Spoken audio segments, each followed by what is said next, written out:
This is great stuff. Phil Bennett covering.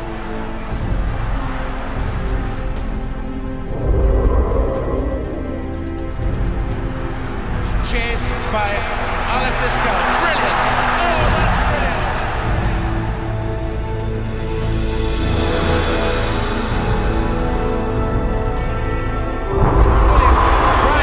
Brian Williams. John Williams.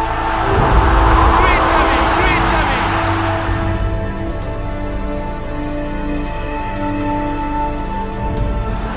Tell David, along the halfway line.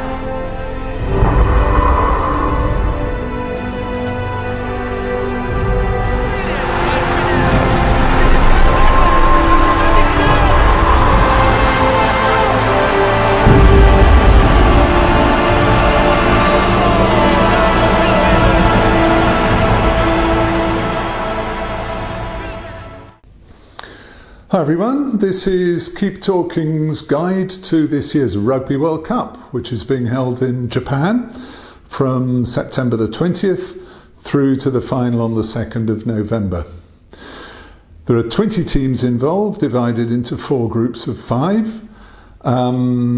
The favourites, as usual, have to be the All Blacks from New Zealand. The Springboks from South Africa also have a very, very good team. And also from Europe, Wales, Ireland and England are in with a chance. In fact, you know, there's a number of teams, maybe 5 or 6 teams that are going to actually win it this year. It's very open. Maybe just a little bit behind those teams, Australia, who always put in a good performance, France, who are unpredictable but have some amazing rugby talents, and Argentina could also spring a few surprises. They've got some very exciting players as well. The host nation, Japan, is not a big rugby nation. They'll give it everything, but I can't see them getting out of their group, which I think contains Scotland and Ireland, so it won't be easy for them. And unfortunately, Italy are in a group with New Zealand and South Africa. So I think it's probably goodbye Italy after 4 games, unfortunately. But hey, you never know. So what are the essential ingredients of rugby union? Well, this thing for a start, the oval ball. You're never quite sure what it's going to do when it hits the ground. It's a little bit bigger than an American football. The playing area, very similar to football, 100 metres long by about 70 wide. That's not, the length doesn't include the in-goal area, so that's the actual playing surface. Each team has 15 players, 8 forwards and 7 backs, and 8 substitutes on the bench, all of whom can be used. So in play at any one time, unless someone has received a yellow or a red card, there will be 30 players on the pitch. They play for 2 halves of 40 minutes.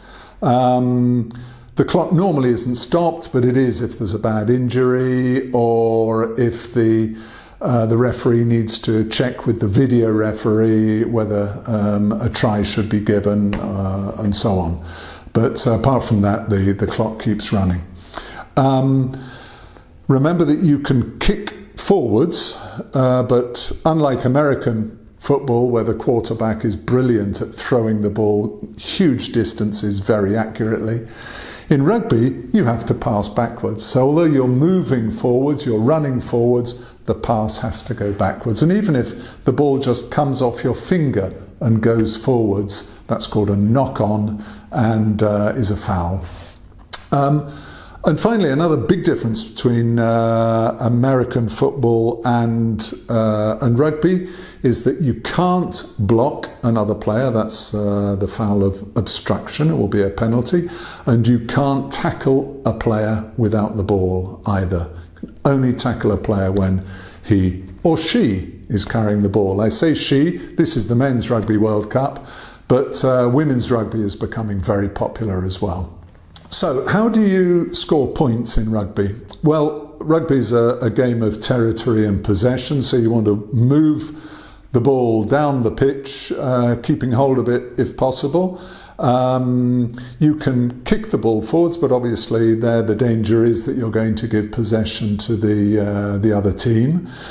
So the best way is running with the ball, passing, and sometimes as well a group of players together drives the ball forward. Anyway, you want to get territory to get into a position where you can either kick a penalty goal, which will give you 3 points, a drop goal, which will give you 3. A drop goal is where the ball, you drop the ball, at the moment it hits the ground, you kick it. It's a very difficult skill.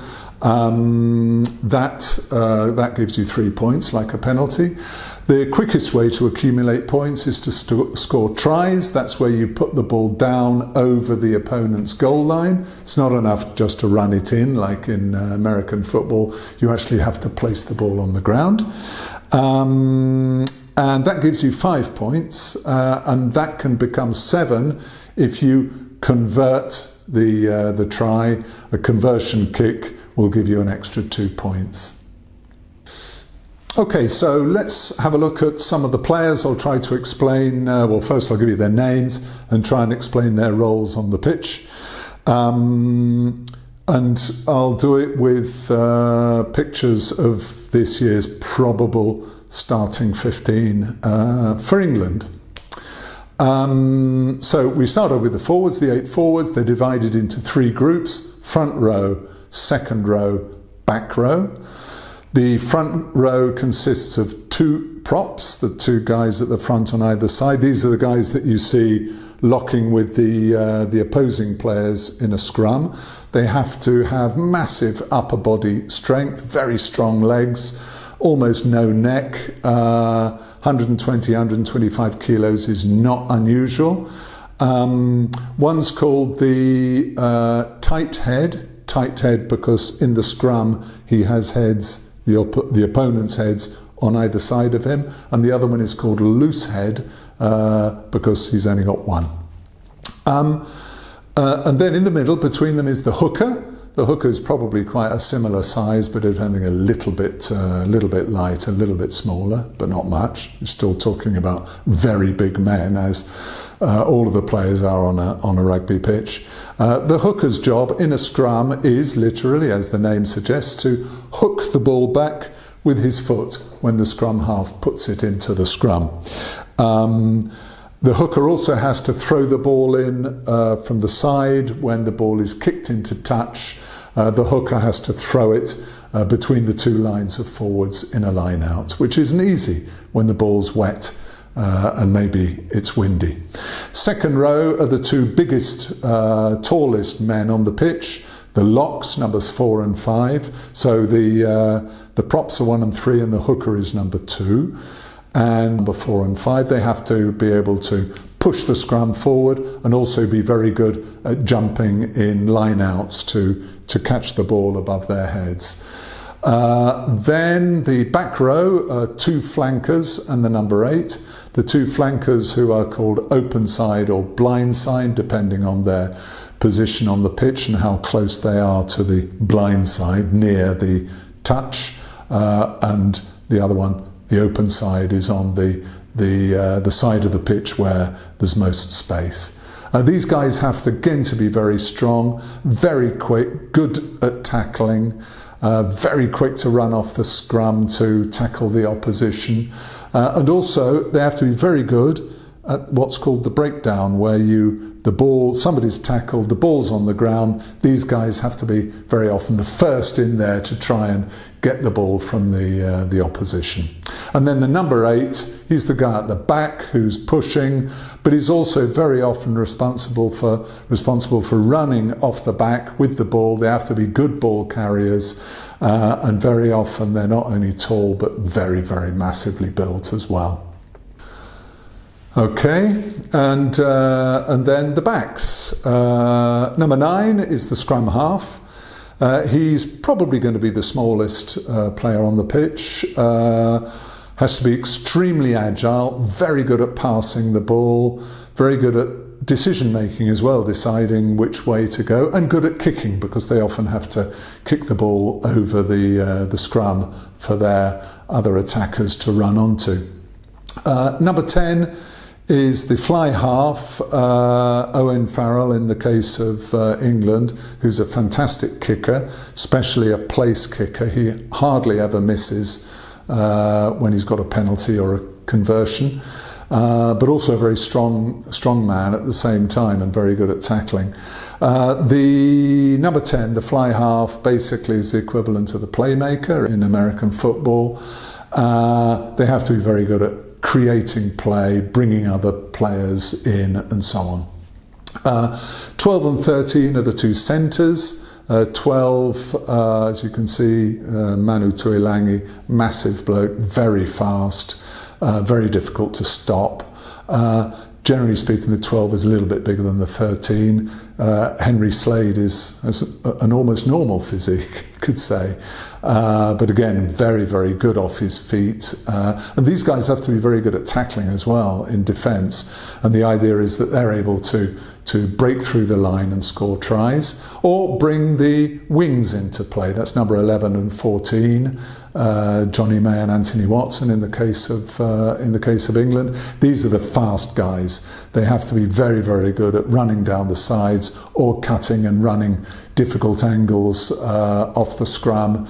And also they have to be really good at catching the ball too, as does the fullback, number 15. The fullback is going to be bombarded in some games by high balls. They have to be very good at catching the ball, knowing that they're very likely going to be tackled very soon after that. So also has to be very quick off his feet, and also very fast. I mean, very often 11, 14 and 15 are interchangeable. That's the case with England anyway. And then, as I said before, the 8 players on the bench are really important, and a good team is always going to have 8 players on the bench who are the same level, as good as the people they're replacing. Because if they're a little bit weaker, then you're going to have big problems in the last 20-25 minutes of the game. Okay, now let's have a look at some of the terminology. First of all, rugby, like cricket, has laws, not rules and regulations. It's that important. And the person who's responsible for making sure that these rules are applied is the referee. Very important figure on the pitch. Maybe the best modern example of a referee is the great Welsh referee, Nigel Owens. If you go on YouTube, you'll see some wonderful conversations between him and the players. Then the referee is supported by 2 assistant referees, the touch judges, the guys with the flags who run up and down the side of the pitch and help the referee with some decision making. If the referee is not sure or hasn't been able to see what's going on, he may go to the TMO, the television match official, the video referee, who will help him out.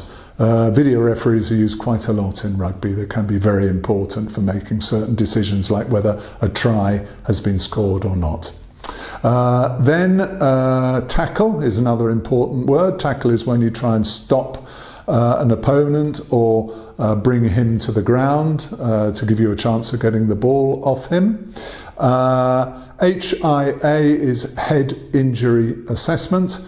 That's if a player gets a bang on the head and the referee regards them as being in possible danger of concussion, then the player has to go off the pitch. They go through a number of tests. If they pass those, they can come back on. Otherwise, they can't. They can be replaced, obviously, by one of the substitutes who then swaps back when they come back onto the pitch. The same thing with blood replacement, as the name suggests. Someone gets a cut. They have to go off the pitch to get a couple of stitches put in, get it strapped up, and then normally they'll come back on again, and the blood replacement is the substitute who has come on in their place while they've been off the pitch. A ruck is where someone's been tackled, the ball is on the ground, players are contesting it on the ground, initially with their hands, then with their feet. That's called a ruck. If that happens without the ball touching the ground, if the ball is held up, that's called a maul. And a driving maul is when you get all of the forwards and sometimes some of the backs pushing the whole group forward. Someone's got the ball. If you can push them over the line and somebody flops onto the ground, that's called a driving maul. A scrum is the organised one as a result, for example, of a knock-on or another infringement of the rules. That's when all 8 forwards in an organised pattern lock together, the ball's put in the middle and they push and try and win the ball. That's a scrum. Okay, and now a line out is where the ball's gone off the pitch and the hooker throws the ball in, as I said before, between the 2 lines of forwards who have to jump and be lifted by their teammates to try and take possession of the ball. You may have noticed that on their legs some of the players have strapping, and that is to help the lifters get them off the ground. So just imagine, if a lock is about 2 meters tall, you're talking about a very, very great height off the ground. So that's the line out. The breakdown, it's another word you hear very often. Breakdown is when play stops, when somebody's been tackled, the ball's on the ground. It's that moment when opposing players, forwards, normally contest the ball and try and win it with their hands. So having a breakdown specialist, very often these are the flankers, is really, really important. Turnover is when you win the ball, you steal the ball from the opposition. Turnover, not turnover, please. Pass is obviously when you pass the ball to, hopefully, a member of your own team. Offload is similar, but it's normally used when somebody's being tackled and you just pass the ball not a great distance to somebody running through. That's a great skill. There's another kind of pass which really you don't want to receive. It's called a hospital pass. That's where somebody throws you the ball, but just in the moment you catch it, you're tackled. Because very often when you're catching the ball, you're not protected, and so it can be very, very painful. That's why it's called a hospital pass. Knock on is where the ball touches your hand, even just a fingertip, and goes forward. That results in a scrum with the other team having the put in, so they're probably going to win the ball. Advantage is also played, like it is in now a little bit in football, but it's only played for a few seconds in football. It can be anything up to a minute or even more in rugby. The referee will allow play to continue if he is awarded a penalty to see whether the team gets an advantage out of it or not. If they don't, play comes back to where the penalty was committed. And finally, overlap, it's another word you sometimes hear. This is where the ball's being run down the backs. You've maybe got 3 defenders, 4 attackers, you've got an extra man down the side. That's called an overlap. Okay, there's an offside rule in rugby. So if the players advance too far forwards beyond an imaginary line on the pitch, then they're offside, and that's a penalty. These are all different ways in which penalties can be given away. So offside, high tackles, that's if somebody tackles somebody around the neck or head, very dangerous, so that's a penalty. Collapsing a scrum, if one of the props usually pulls the scrum down, again, potentially very dangerous, especially for the neck area and the back. That's a penalty. If you're tackled and you don't release the ball, again, that's a penalty. There are other ways as well, but those are some of the most common ways in which you can give away a penalty. Also, by speaking back to the referee, dissent can also result in a penalty. It's not like football at all. You can also get a yellow card for deliberate fouls, for repeated fouls. If a team accumulates a lot of penalties, someone is going to get a yellow card. You go to what's called the sin bin, where you have to go for 10 minutes before you're allowed back on the pitch. And you might think, well, 14 or 15 players, what's the difference? But it does make a difference, especially if you're running the ball down the backs. You've got a much better chance of having an overlap if you've got an extra man. Dangerous play also results in a card, but this time a red card, which means you are off the pitch for the rest of the game. So I hope that's been useful for you. I hope you'll watch some of the Rugby World Cup. It's on Rai and Rai Sport in Italian, unfortunately. You can watch it at home, but why not go to a pub where they've got a big screen and watch it there with other rugby enthusiasts. Black Stuff in Udine is a great place for that. Even better, try and watch it somewhere with an English commentary. Otherwise, you know, all of this work I've put in is going to be in vain. So try and watch it, or a couple of games in English. I think if you go to the website of World Rugby, they have some live streams or maybe recorded games there, so you could watch those with English commentary. So have a great Rugby World Cup and sayonara.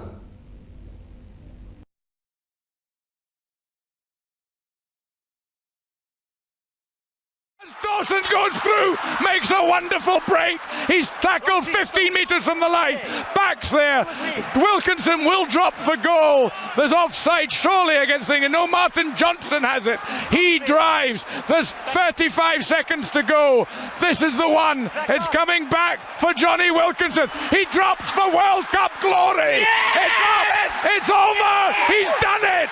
Johnny Wilkinson is England's hero yet again. And there's no time for Australia to come back. England have just won the World Cup.